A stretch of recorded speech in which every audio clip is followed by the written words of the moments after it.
حضرت یوسف علیہ الصلوۃ والسلام کے بھائی معافی مانگنے لگے اور اپنی خطاؤں کو یاد کرنے لگے تو حضرت یوسف علیہ الصلوۃ والسلام نے نہ صرف انہیں معاف کیا بلکہ آپ نے انہیں ملامت بھی نہیں کیا اور آپ نے ان کے لیے دعا بھی کی اور پھر اپنی قمیض دی اور فرمایا قمیض لے جاؤ اور میرے والد گرامی کے چہرے پر ڈالو گے تو ان کی آنکھیں واپس آ جائیں گی۔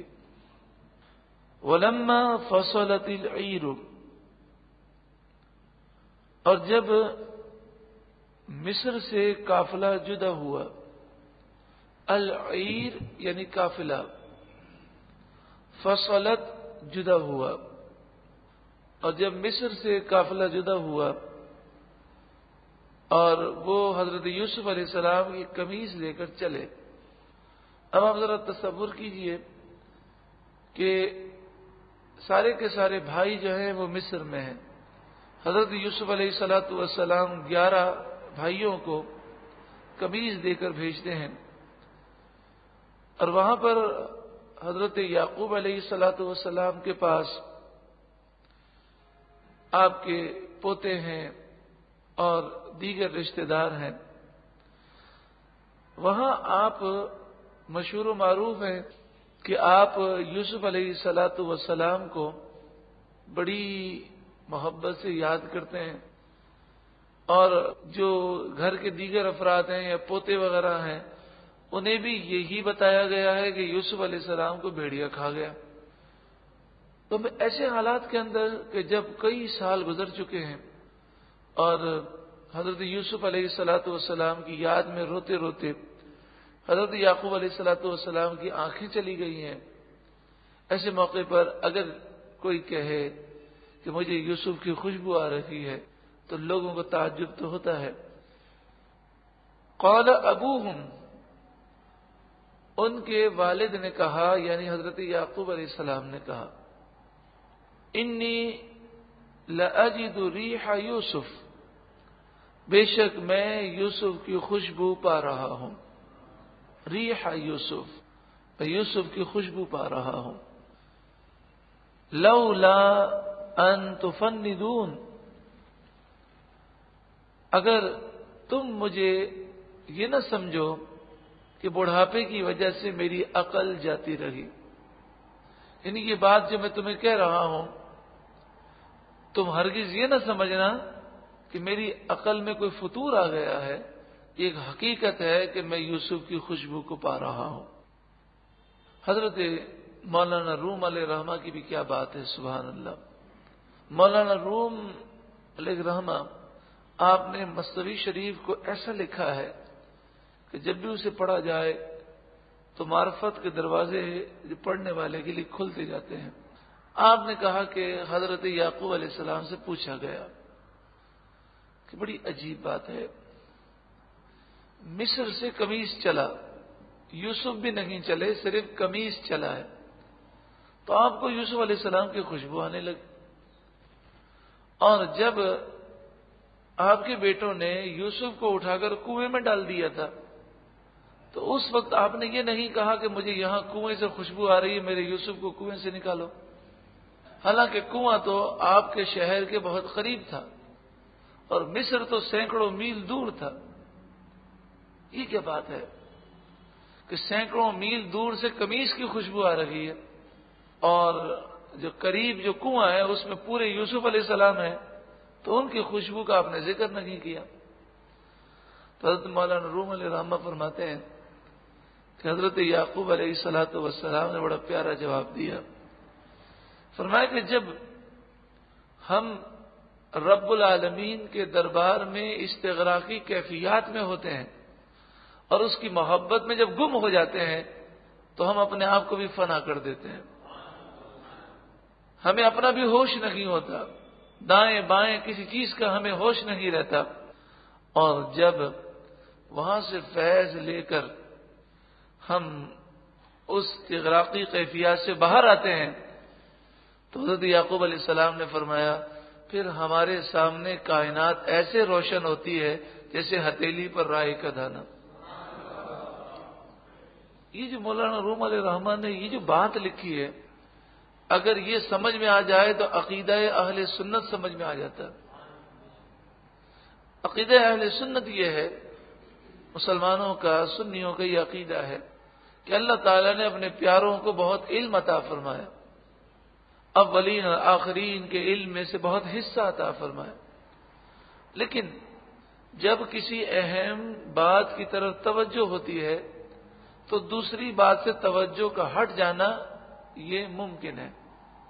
مثال کے طور پر آپ یہاں پر بیٹھے ہیں اور کاروباری طور پر کوئی الجھن میں آپ پھنسے ہوئے ہیں، تو آپ کو معلوم ہے اگر آپ سے کوئی سوال کیا جائے تو آپ کہتے ہیں ابھی میرا دماغ کام نہیں کر رہا، ابھی میری توجہ اس طرف نہیں ہے، مجھ سے یہ مت پوچھو۔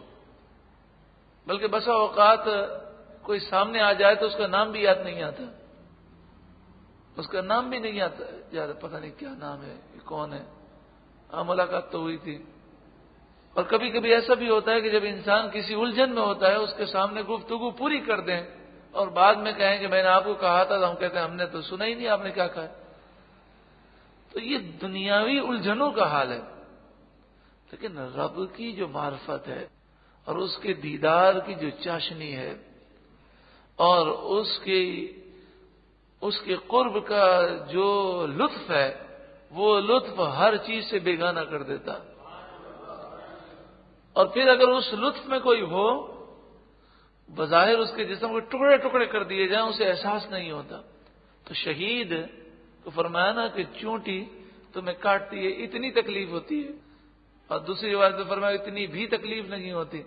شہید کو جو جسم کے ٹکڑے ٹکڑے کر دیے جاتے ہیں تو فرمایا کہ شہید معرفت الہی میں غوطہ زن ہوتا ہے، تو اسے ان تکلیفوں کا کوئی احساس نہیں ہوتا۔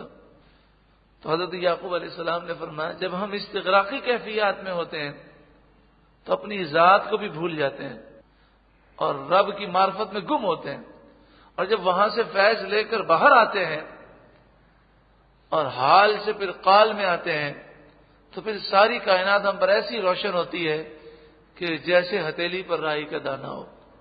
لہذا اگر کسی اللہ والے سے یہ ثابت ہو جائے کہ ان سے یہ سوال کیا گیا، انہوں نے کہا مجھے اس کا جواب نہیں آتا، تو اس سے یہ ثابت نہیں ہوتا کہ انہیں علم نہ ہو، ممکن ہے کہ وہ رب العالمین کی معرفت میں غوطہ زن ہو۔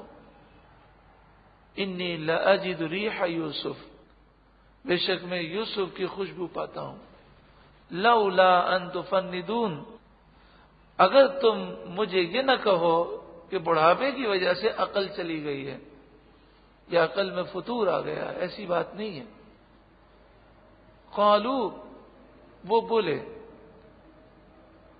اب آپ کی اولاد تو ساری مصر میں تھی، سارے بیٹے تو مصر میں تھے، یعنی پوتے پوتیاں اور دیگر جو رشتہ دار تھے، وہ بولے تاللہ، اللہ کی قسم، انک لفی ضلالک القدیم۔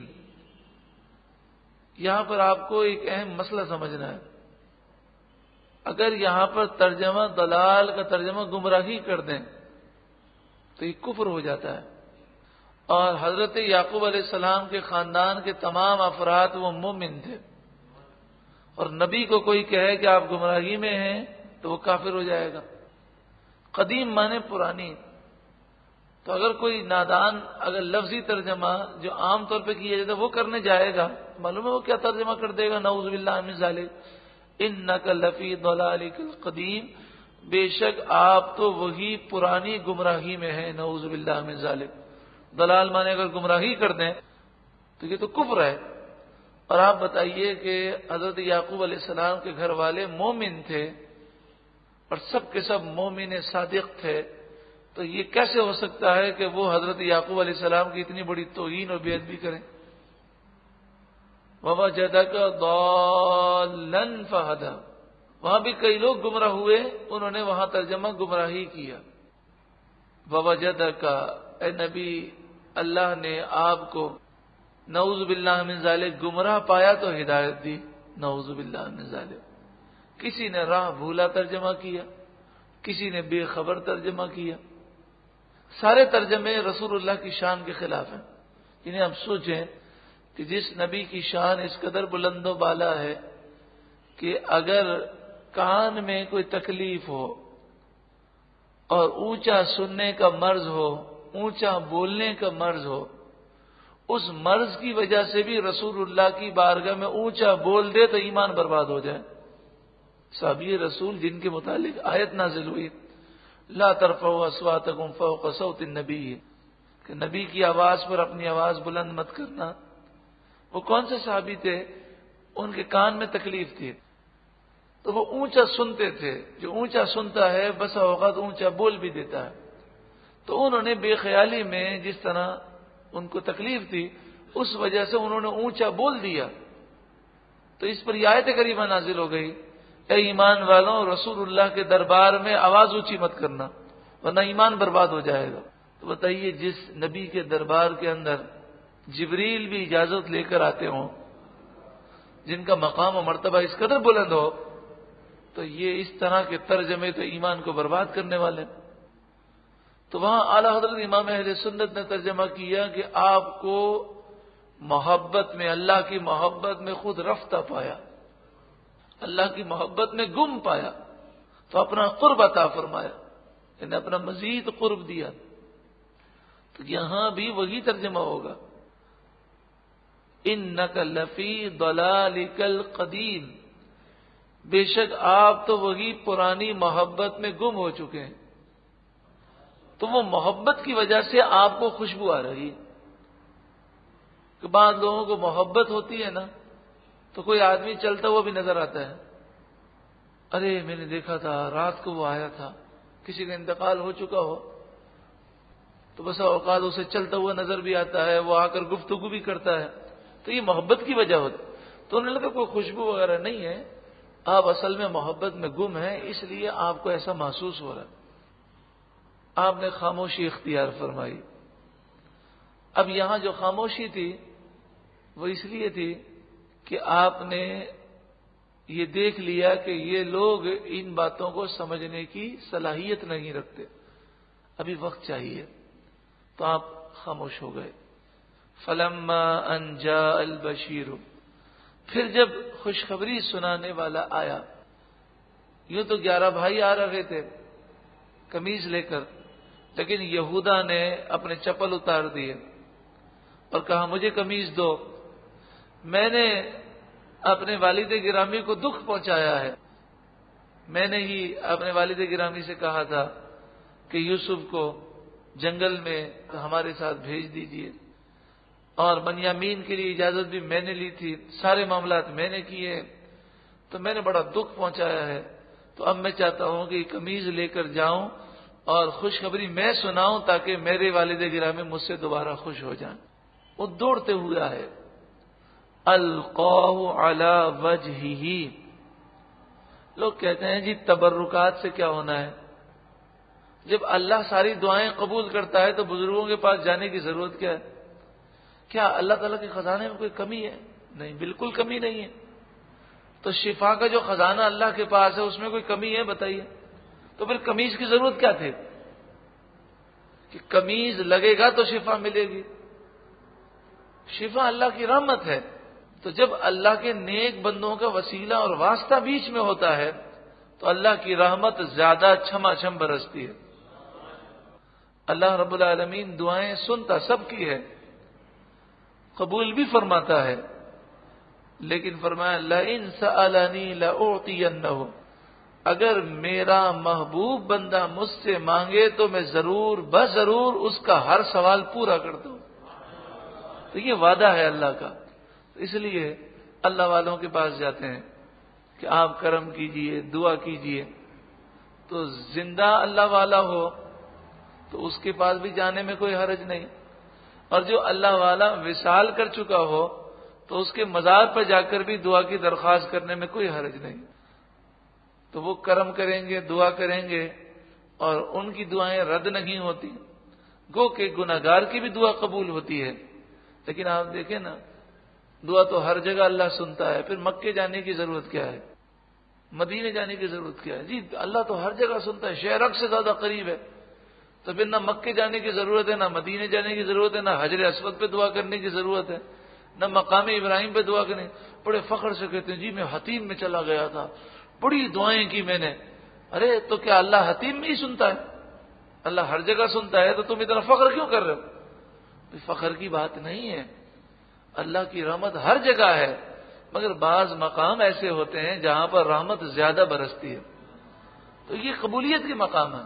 اسی طرح اللہ والوں کے مزارات یا اللہ والوں کے جو دربار ہیں وہ بھی قبولیت کے مقامات ہیں۔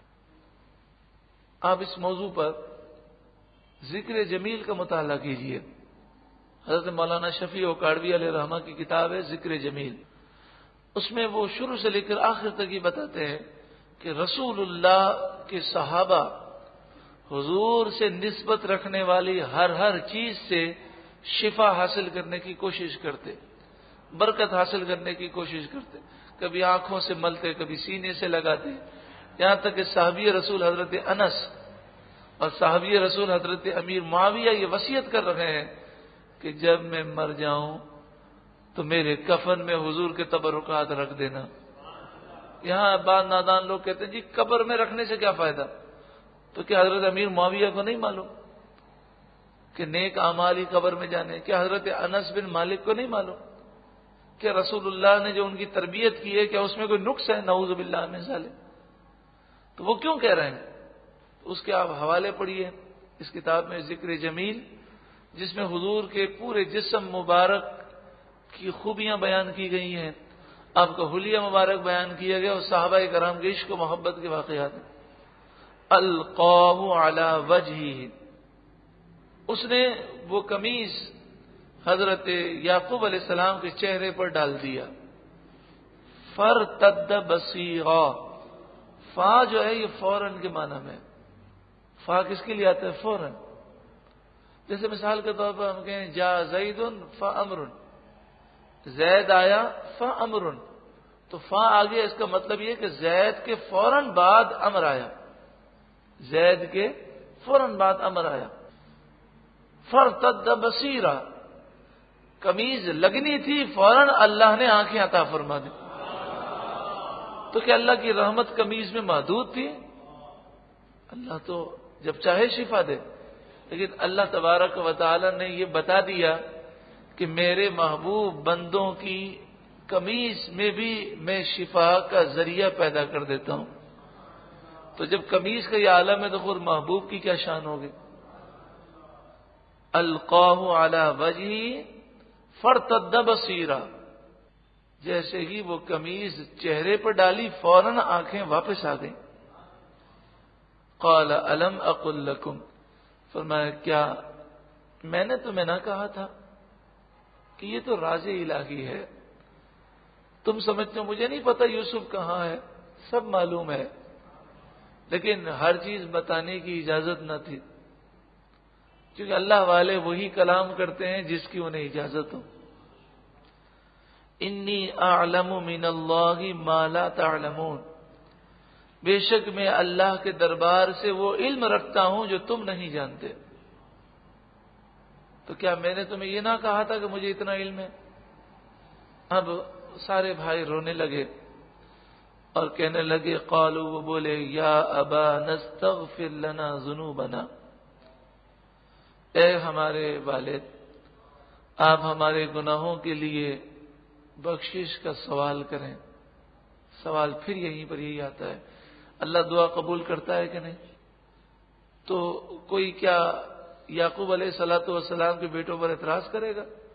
بھئی اللہ سے معافی مانگو، ان سے کیا کہنا کہ آپ دعا کریں ہمارے لیے؟ اور پھر یعقوب علیہ الصلوۃ والسلام کو بھی کہہ دینا تھا بھئی اللہ سے مانگو معافی، اور ڈائریکٹ مانگو، میرا وسیلہ کیوں بنا رہے ہو کہ جی آپ دعا کریں ہمارے لیے، آپ ہمارے لیے استغفار کریں؟ تو حضرت یعقوب علیہ السلام کا بھی نظریہ یہی تھا کہ اللہ تو ڈائریکٹ دینے پر قادر ہے، لیکن دیتا اپنے کرم سے، اور کرم نازل ہوتا ہے وسیلے سے۔ قالوا یا ابانا، اے ہمارے والد، استغفر لنا ذنوبنا، آپ ہمارے گناہوں کے لیے معافی مانگیں، اللہ کی بارگاہ میں ہمارے لیے دعا کریں. ہم مزار پہ جا کے کیا کہتے ہیں؟ صاحب مزار سے یہی تو کہتے ہیں کہ اب اللہ کے نیک بندے ہمارے لیے دعا کریں. تو بعد وصال بھی وہ دعائیں کرتے ہیں اور اس کے دلائل موجود ہیں. انا کننا خاطئین، بے شک ہم خطا کار تھے، گناہ گار تھے. اگر یہ جو نظریہ لوگ پیش کرتے ہیں یہ نظریہ صحیح ہوتا تو حضرت یعقوب علیہ السلام کو کیا کہنا چاہیے تھا؟ ارے بھئی اللہ تو سب کی سنتا ہے، ڈائریکٹ سنتا ہے، مانگو دعا، مجھے کیا کہتے ہو؟ یہ وسیلہ تو نہیں ہونا چاہیے. تو آپ نے ایسا کچھ نہیں کہا بلکہ وعدہ کیا کہ جب شب جمعہ آئے گی تو میں اہتمام سے تمہارے لیے دعا کروں گا، تمہارے لیے میں استغفار کروں گا. قال، فرمایا، سوف، ان قریب، استغفر لکم ربی، میں اپنے رب سے تمہارے لیے استغفار کروں گا، دعا کروں گا، معافی مانگوں گا. انہ هو الغفور الرحیم، بے شک وہ بخشنے والا مہربان ہے. حضرت یعقوب علیہ والسلام اپنے تمام بیٹوں کو یعنی 11 بیٹوں کو لے کر، اپنے پورے خاندان کو لے کر، جس میں آپ کی اولاد کی اولاد بھی ہے، اور یہ تقریباً 72 افراد پر یہ مشتمل قافلہ تھا. اب یہ شام سے مصر کی طرف روانہ ہوتا ہے اور پھر جب مصر پہنچتا ہے تو حضرت یوسف علیہ والسلام استقبال کے لیے مصر سے باہر تشریف لاتے ہیں اور استقبال کرتے ہیں شاہی سواریوں کے ساتھ اور بڑی شان و شوقت کے ساتھ مصر میں لے جاتے ہیں. فلما دخلوا علی یوسف، پھر جب وہ قافلہ یوسف علیہ السلام کے پاس پہنچا، آوا الیہ ابویہ، تو یوسف علیہ السلام نے اپنے والدین کو اپنے پاس خاص جگہ عطا فرمائی مصر کے باہر. ابویہ ہی سے مراد جو ہے آپ کی والدہ تو نہیں ہے، آپ کی خالہ اور آپ کے والد ہیں. خالہ چونکہ ماں کی جگہ ہوتی ہے، ایک بات تو یہ ہے. دوسری بات یہ ہے کہ آپ کی والدہ کے انتقال کے بعد حضرت یعقوب علیہ السلام نے پھر آپ کی خالہ سے نکاح کیا. یعنی حضرت یعقوب علیہ والسلام کے نکاح میں حضرت راحیل تھیں، ان کا جب انتقال ہو گیا تو ان کی بہن سے حضرت یعقوب علیہ السلام نے نکاح کیا، جو حضرت یوسف علیہ السلام کی خالہ بھی ہیں اور سوتیلی ماں بھی ہیں. اس لیے اب وہی کے الفاظ ہیں کہ اپنے والدین کو حضرت یوسف علیہ السلام نے اپنے پاس جگہ عطا فرمائی اور پھر بڑی شان و شوقت سے مصر میں لے کر داخل ہونے لگے. وقال ادخلوا مصر، آپ نے سب سے فرمایا کہ آپ سب مصر میں داخل ہو جائیں. انشاءاللہ آمنین، انشاءاللہ آپ کو یہاں پر امن ہے. اس کے بعد آپ شاہی محل میں پہنچے اور تخت شاہی پر آپ جلوہ افروز ہوئے. ورفع ابویہ علی العرش، اور اپنے والدین کو تخت پر بٹھایا اور خود بھی تخت پر بیٹھے. اب اس وقت خواب کی تعبیر کا وقت آ گیا. خواب یہ دیکھا تھا کہ ابا جان، جب حضرت یوسف علیہ السلام 7 سال کے بچے ہیں، آپ نے یہ خواب دیکھا تھا اور کہا تھا ابا جان میں نے یہ دیکھا کہ 11 ستارے مجھے سجدہ کر رہے ہیں اور سورج اور چاند مجھے سجدہ کر رہا ہے. تو وہ تعبیر کا وقت آیا. وَخَرُّوا لَهُ سُجَّدًا، تمام کے تمام سجدے میں گر گئے یوسف علیہ السلام کے سامنے. حضرت یعقوب علیہ السلام نے اپنے بیٹی کو سجدہ کیا. حضرت یعقوب علیہ السلام گو کہ یوسف علیہ والسلام آپ کے بیٹے ہیں، لیکن اللہ نے بیٹے کو باپ سے زیادہ بلند مقام عطا فرمایا. تو حضرت یعقوب علیہ السلام نے سجدہ کیا اور حضرت راحیل کی بہن نے سجدہ کیا جو حضرت یوسف علیہ السلام کی خالہ ہیں، اور 11 بھائیوں نے اور تمام خاندان کے افراد نے سجدہ کیا. یہ سجدہ تعظیمی تھا. یہ سجدہ کون سا تھا؟ تعظیمی. سجدے کی 2 قسمیں ہوتی ہیں، ایک سجدہ تعظیمی ہوتا ہے اور دوسرا سجدہ عبادت ہوتا ہے. اصل میں نیت کا اسلام میں بہت بڑا دخل ہے. انما الاعمال بالنیات، اعمال کا دار و مدار کس پر ہے؟ نیت پر ہے. اعمال کا دار و مدار نیت پر ہے. دیکھیں آپ سوچیں کہ ہم ذکر کرتے ہیں کہ فلاں شخص یہ بکواس کر رہا ہے، اس نے یہ گستاخی کی ہے. اب وہ گستاخی ہم بیان کرتے ہیں تو بتائیے یہ تو کفر تو نہیں ہے، کیونکہ ہماری نیت گستاخی کرنے کی نہیں بلکہ لوگوں کو خبردار کرنا ہے کہ یہ جملہ جو ہے یہ گستاخی کا ہے، اگر اس کی تائید میں سر ہلایا تو کفر ہو جائے گا. انما الاعمال بالنیات، اعمال کا دار و مدار کس پر ہے؟ نیتوں پر ہے. تو یہ ایک اسلامی سب سے اہم مسئلہ ہے. جو لوگ بدعقیدہ ہیں انہوں نے اس مسئلے کو سمجھا نہیں ہے. انہوں نے شرک اور بدعت کے الزامات لگانے میں اور اس توپ کو چلانے میں کوئی آسرا نہیں کیا. اور اصل بات کیا ہے؟ اصل بات وہ رسول اللہ کی محبت اور تعظیم سے دور کرنا چاہتے ہیں، اور اس لیے جھوٹا الزام لگاتے ہیں شرک اور بدعت کا، تاکہ لوگ ڈر جائیں اور حضور کی تعظیم نہ کریں، حضور کی محبت والے کام نہ کریں. اگر کسی کو خدا سمجھ کر سجدہ کیا جائے تو وہ سجدہ عبادت ہے اور شرک ہے. تو اللہ کے سوا کسی اور کو خدا سمجھ کے سجدہ کرنا شرک ہے. مسلمان اگر ایسا کرے گا تو وہ مرتد ہو جائے گا، مشرک ہو جائے گا. یہ جو سجدہ ہے کسی کو خدا سمجھ کے سجدہ کرنا نہ اب جائز ہے نہ پہلے جائز تھا. پہلے بھی یہ شرک تھا اور اب بھی شرک ہے. ایسا کبھی نہیں ہو سکتا کہ شرک پہلے جائز ہو اور اب شرک ہو جائے. شرک کبھی جائز نہیں ہو سکتا. تو وہ پہلے بھی شرک تھا اور اب بھی شرک ہے. تو کسی کو خدا سمجھ کے سجدہ کرنا یہ شرک ہے. دوسری سجدے کی قسم یہ ہوتی ہے کہ کسی کو خدا نہ سمجھا جائے، اللہ کا بندہ سمجھا جائے. کسی کو خدا نہ سمجھا جائے بلکہ خدا کا بندہ سمجھا جائے، صرف اس کی تعظیم کے لیے سجدہ کیا جائے. کیا کیا جائے؟ صرف تعظیم کے لیے. تو اسے سجدہ تعظیمی کہتے ہیں. یہ پچھلی امتوں میں جائز تھا. یوسف علیہ السلام کے بھائیوں نے بھی سجدہ تعظیمی کیا. فرشتوں نے آدم علیہ السلام کو جو سجدہ کیا وہ بھی سجدہ تعظیمی کیا. لیکن حضور صلی اللہ علیہ وآلہ وسلم نے اپنی امت کو یہ سجدہ کرنے سے بھی منع کر دیا. تو لہذا سجدہ تعظیمی شرک تو نہیں لیکن ہماری شریعت میں حرام ہے. بولیں سجدہ تعظیمی شرک تو نہیں لیکن کیا ہے؟ حرام ہے. ڈاکٹر ذاکر نائک ایک دن گفتگو کر رہا تھا اور یہ کہہ رہا تھا کہ سجدہ غیر اللہ کو کیا جائے تو یہ شرک ہے. تو کسی ہندو نے سوال کیا کہ ہر کوئی سجدہ؟ بولا ہاں ہر سجدہ. تو اس ہندو کو معلومات تھی. اس نے کہا کہ پھر یہ بتاؤ کہ آدم علیہ السلام کو فرشتوں نے سجدہ کیا تو سارے فرشتے مشرک ہوئے، اور حضرت یوسف علیہ السلام کو بھائیوں نے سجدہ کیا وہ مشرک ہوئے. اور سب سے اہم سوال یہ ہے کہ آدم علیہ السلام کو سجدہ کرنے کا حکم اللہ نے دیا تو کیا اللہ نے شرک کا حکم دیا؟ تو یہ لاجواب ہو گیا، اس کے پاس کوئی جواب نہیں تھا. تو اہل سنت و جماعت کی جو تحقیقات ہیں وہ تحقیقات ایسی ہیں کہ انہوں نے دین کے ظاہری باتوں پر فوراً فتویٰ نہیں دیا بلکہ دین کو گہرائی میں جا کر سمجھا ہے. تو اگر یہ ذاکر نائک اہل سنت و جماعت کی وہ تعلیمات کو اگر وہ سمجھا ہوتا تو آج لاجواب نہ ہوتا. وہ فوراً کہتا کہ ہاں میری غلطی ہے، ہر سجدہ شرک نہیں ہے.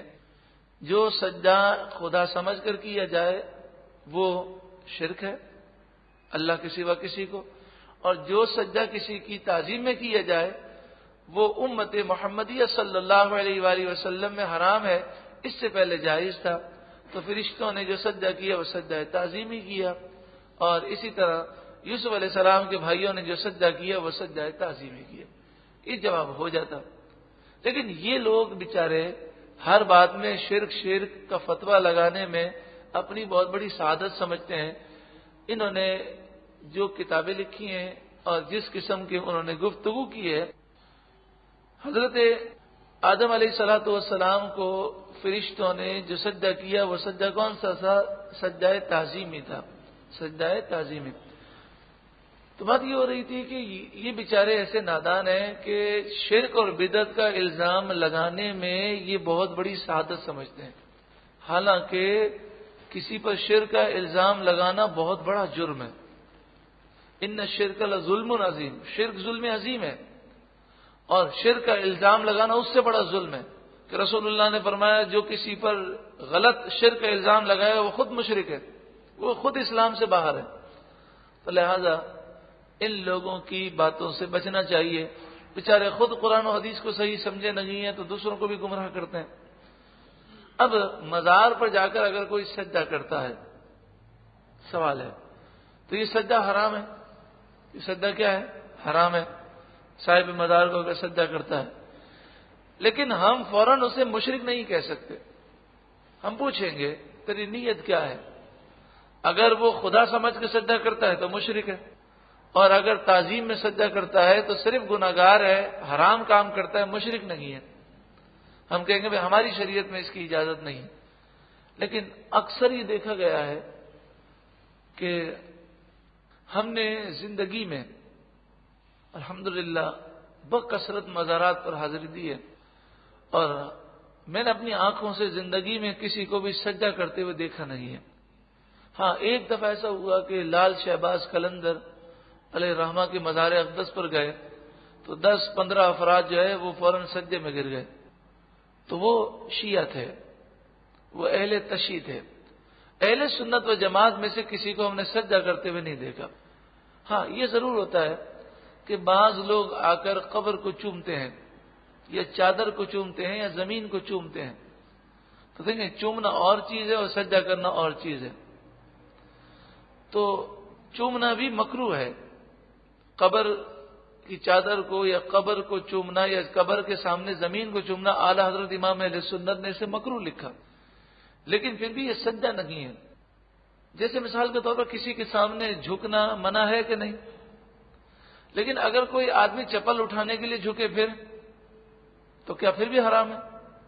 تو اس کی نیت اس کے سامنے جھکنے کی نہیں ہے بلکہ چپل اٹھانے کی ہے۔ آپ اپنے ماں باپ کا ہاتھ چومتے ہیں تو بتائیے کیا ہاتھ جھک کے چومتے ہیں یا ہاتھ اوپر کھینچ کے چومتے ہیں؟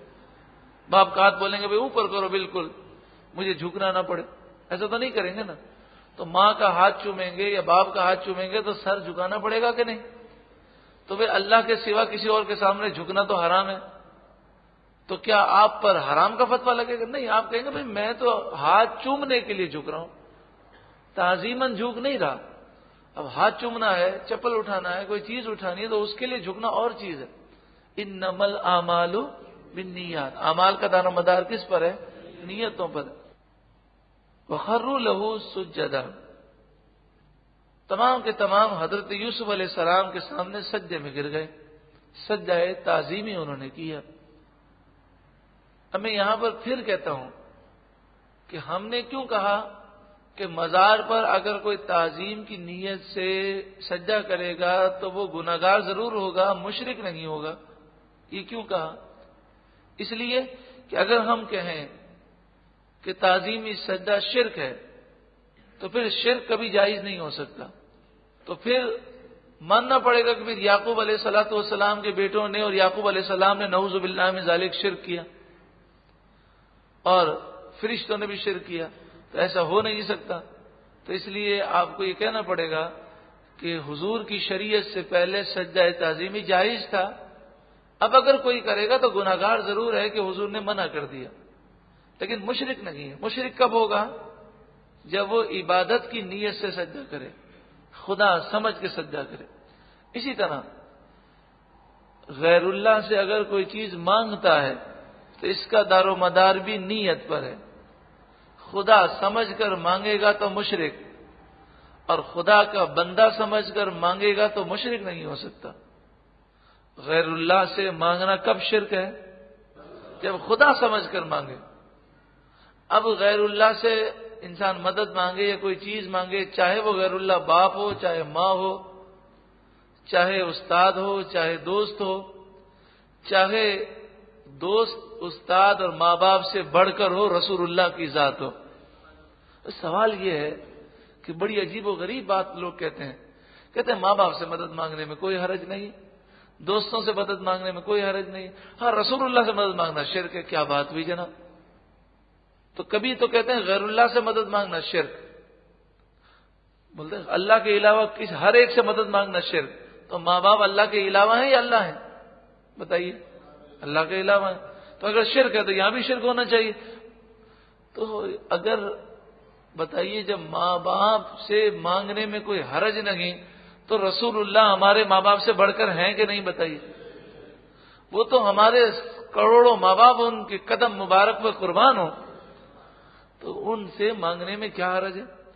جبکہ خدا سمجھ کر نہ مانگے. ہاں خدا سمجھ کر مانگنا یہ کیا ہے؟ شرک ہے. فلا تدعو مع اللہ الہا آخر. قرآن نے فرمایا اللہ کے ساتھ کسی کو الہن آخر, دوسرا خدا سمجھ کر نہ پکارو. اس آیت پر غور کیجیے. فلا تدعو, نہ پکارو, مع اللہ, اللہ کے ساتھ, الہن آخرا, کسی کو دوسرا خدا سمجھ کر. تو پکارنے سے قرآن منع نہیں کر رہا, خدا سمجھ کر پکارنا شرک ہے. ورنہ یوں تو اللہ نے بھی پکارا, یا ایھا المزمل, اے مزمل, یا ایھا المدثر, اے مدثر. یوں تو ہم بھی پکارتے ہیں السلام علیک ایھا النبی, سلام ہو آپ پر اے نبی. فلا تدعو مع اللہ الہا آخر, الہا آخر کا لفظ یاد رکھیے گا. کسی کو دوسرا خدا سمجھ کر اللہ کے ساتھ مت پکارو کہ یہ شرک ہے. لیکن نادان لوگ ہیں بیچاروں کو قرآن و حدیث کی گہرائی تو حاصل نہیں. جیسا ان کے بڑوں نے پٹی پڑا دی وہ اسی پر چلتے رہے. کاش وہ قرآن پر غور کرتے اور مسلمانوں پر شرک اور بدعت کا فتویٰ لگانے سے پہلے اپنی آخرت کی فکر کرتے. اللہ تعالی مسلمانوں کو گمراہی سے محفوظ فرمائے. وقال یا ابت ھذا تأویل رؤیای من قبل. حضرت یوسف علیہ السلام نے عرض کی, اے میرے والد, یہ میرے خواب کی تعبیر ہے جو میں نے پہلے دیکھا تھا. قد جعلها ربی حقا, بے شک میرے رب نے اس خواب کو سچا کر دکھایا.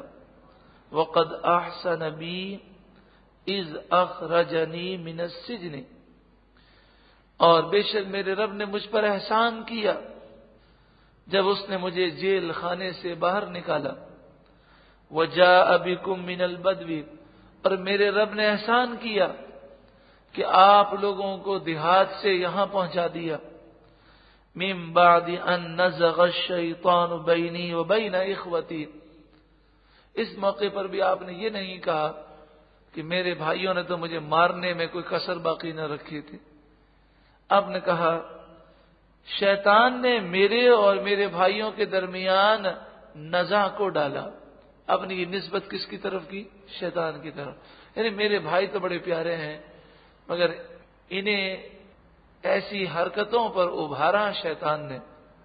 من بعد ان نزغ الشیطان بینی و بین اخوتی, بعد اس کے کہ شیطان نے میرے اور میرے بھائیوں کے درمیان ناچاکی کرا دی. ان ربی لطیف لما یشاء, میرا رب جو چاہے وہ کرنا اس کے لیے آسان ہے. لطیف, جو اپنی زندگی کو مشکل محسوس کرتا ہو وہ درود پاک کی کثرت کے ساتھ ساتھ یا لطیف یا اللہ کا ورد کرے, انشاءاللہ اس کی زندگی آسان ہو جائے گی. کہ یا لطیف کے معنی اے آسانی دینے والے, یا لطیف یا اللہ کا ورد کریں. اس کی کوئی تعداد فکس نہیں ہے. جب بھی آپ کو مشکل لگے زندگی سے, آپ پریشان ہو جائیں مشکلات سے, تو درود پاک پڑھ کے یا لطیف یا اللہ پڑھنا شروع کریں, دیکھیں مشکل آسان ہو جائے گی. انہ هو العلیم الحکیم, بے شک وہی علم و حکمت والا ہے. ربی, اے میرے رب, قد آتیتنی من الملک, تو نے مجھے بادشاہت دی. وعلمتنی من تأویل الاحادیث, اور تو نے مجھے خوابوں کی تعبیر سکھائی. فاطر السماوات والارض, اے آسمان و زمین کو پیدا کرنے والے. انت ولی فی الدنیا والآخرہ, تو ہی میرا حقیقی طور پر کام بنانے والا ہے دنیا اور آخرت میں، توفنی مسلمہ، تو مجھے اسلام کی حالت میں رخصت ہونا نصیب فرما، مجھے مسلمان اٹھا۔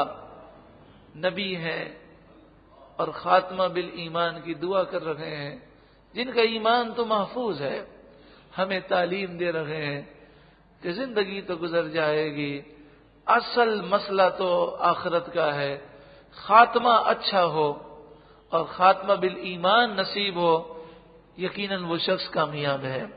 وَأَلْحِقْنِي بِالصَّالِحِينَ، اور مجھے تیرے مقرب بندوں کے ساتھ ملا دے۔ ذَلِكَ مِنْ أَنْبَاءِ الْغَيْبِ نُوحِيهِ إِلَيْكَ، یہ غیب کی خبریں ہیں جو ہم آپ کی طرف وحی کرتے ہیں۔ وَمَا كُنْتَ لَدَيْهِمْ إِذْ أَجْمَعُوا أَمْرَهُمْ وَهُمْ يَمْكُرُونَ، جب وہ مکر و فریب کر رہے تھے اس وقت آپ ان کے پاس موجود نہ تھے۔ یعنی اے محبوب، یہ سارا علم اللہ نے عطا کیا، اور یہی اہل سنت و جماعت کا عقیدہ ہے کہ رسول اللہ صلی اللہ علیہ وآلہ وسلم کا جو علم ہے وہ اللہ کی عطا سے ہے، ذاتی علم نہیں ہے۔ وَمَا أَكْثَرُ النَّاسِ وَلَوْ حَرَصْتَ بِمُؤْمِنِينَ، آپ کتنی بھی کوشش کر لیں، اکثر لوگ ایمان لانے والے نہیں، ان کے دل مردہ ہیں، لہذا آپ رنجیدہ نہ ہوں۔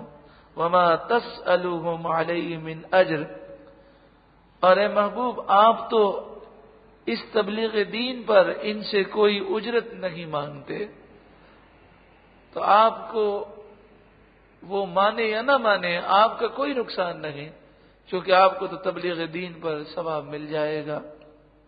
ان هو الا ذکر للعالمین، یہ تو سارے جہان والوں کے لیے نصیحت ہے قرآن، جو بھی اسے قبول کرے اس کا بھلا ہوگا۔